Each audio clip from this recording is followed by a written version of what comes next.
So the first tip, if you're writing something, you can write these down. These will be for your benefit, inshallah. Number one, you need to plan in advance. As we said, nobody expects to succeed at something if they didn't put any kind of plan. Yeah, time management is planning and then executing that plan efficiently and properly. This is the key to take advantage of Ramadan. Otherwise you find you had a lot of dreams and goals, but it passed you by and you didn't actually achieve any of those things that you wanted to achieve.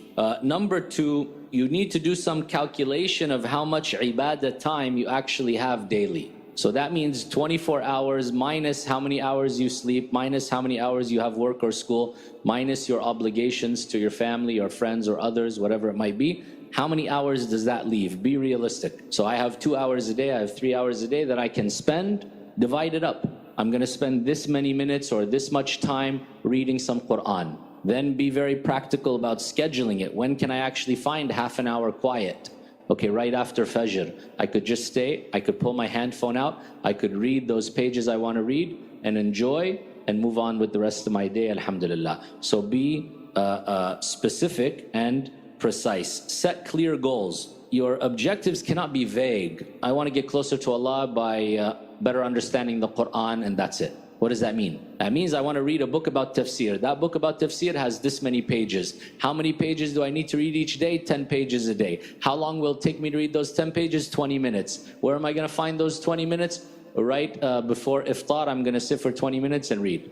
Finished. So you schedule it and you be practical about it. The way you do for your studies, the way you do for business and work once you get into that area of life. Yeah, so you need number 4 to allocate the time for the goal. You have a goal, you set that time, then you be stingy with your time because you'll have a million distractions. Yeah, one thing many of us need to do is detox from our socializing and social networking. So if you find that that's eating all that extra time you have, then you need to cut it down. Well, number 5, utilize the early hours of the morning. There is a special barakah in the night. And this is why Allah subhanahu wa ta'ala talks about it in a special way, and the Prophet ﷺ talked about it in a special way.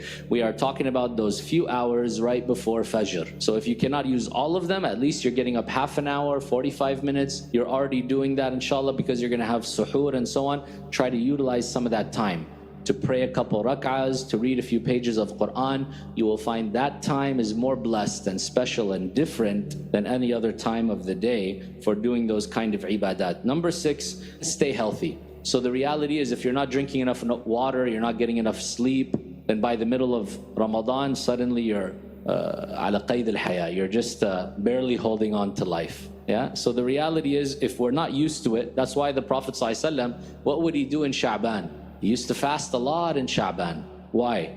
Preparation. So you need to do your best to try to stabilize and balance and make sure that you don't exhaust yourself, because otherwise a large portion of the month passes and you weren't able to take advantage of it. Number 7, dedicate some time daily for Qur'an. Qur'an doesn't mean only reading it in Arabic. It means also pondering, reflecting. Some people get caught up about how many times am I going to finish Qur'an. The reality is it's okay if you finish it only one time or not even one time, as long as it has a lasting effect and brings you closer to Allah.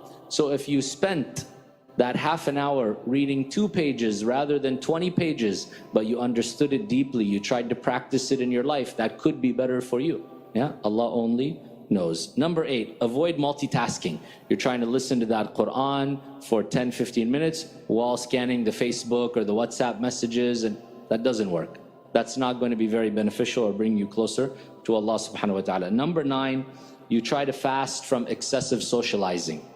So that means whether meeting people face to face or all the online socializing, because you'll find that that will take up so much of your time, and a lot of it, there's negativity, there are things that just ruin the spirituality.